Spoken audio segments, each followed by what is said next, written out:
Welcome back. In this tutorial we are going to attach the model to the joints.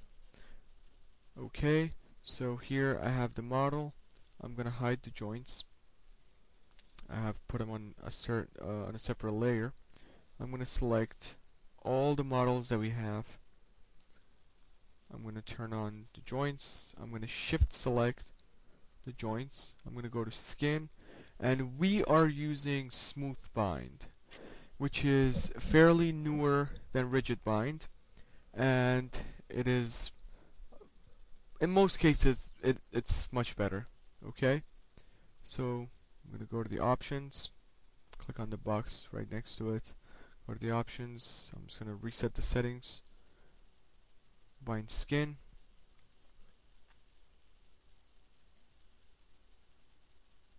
and great. There we have it. Okay. I'm going to bring out the controls. Alright.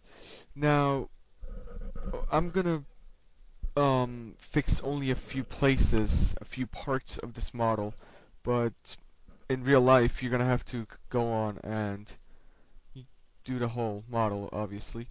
So here I'm just going to test the hand for an example. Just gonna go all over the place with it, and as you can see,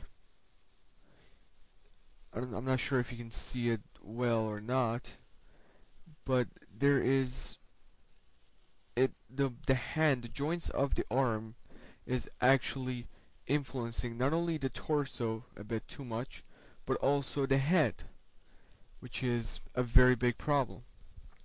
Okay, and the elbow needs a little bit of fixing, but you also have to remember that this is a low res model, so once you go high quality it's going to be much better. It's going to be much smoother, but you still have to consider fixing the elbow. Okay, so here I'm going to leave the hand right here. Okay, first thing I'm going to do is fix the head.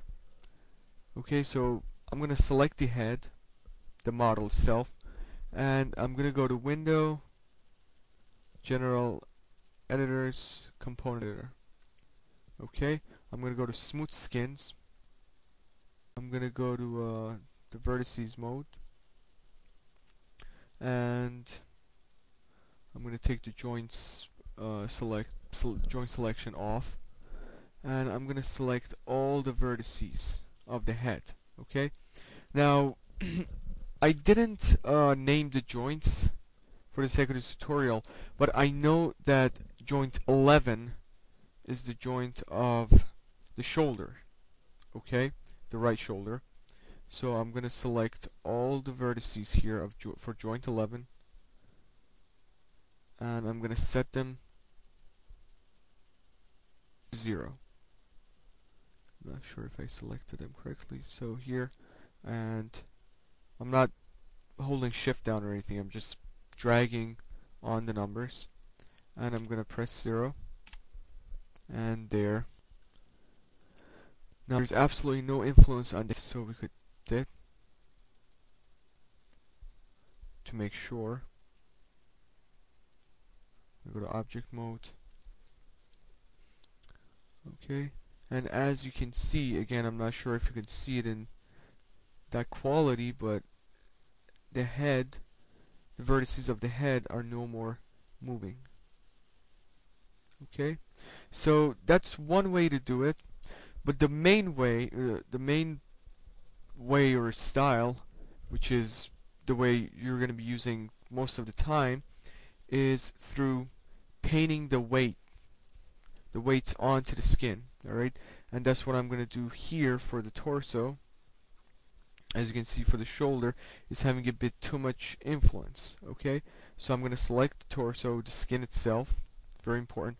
I'm going to go to Skin, edit Smooth Skin, and I'm going to go to Paint Skin Weights tool. Okay, which I also have here on my shelf, so I'm just going to use this one. I'm going to go to the Tools, Settings, And here we have joint 11 selected. If I go to wireframe mode, you can see that joint 11 and on, the whole hierarchy, is turned blue, light blue. This is darker blue because of the color of the layer, actually. So here I'm going to go back to shading mode. I'm going to go down, and we have the paint weights values. Okay, so if I go to replace, we have a value here which is from 0 all the way to 1.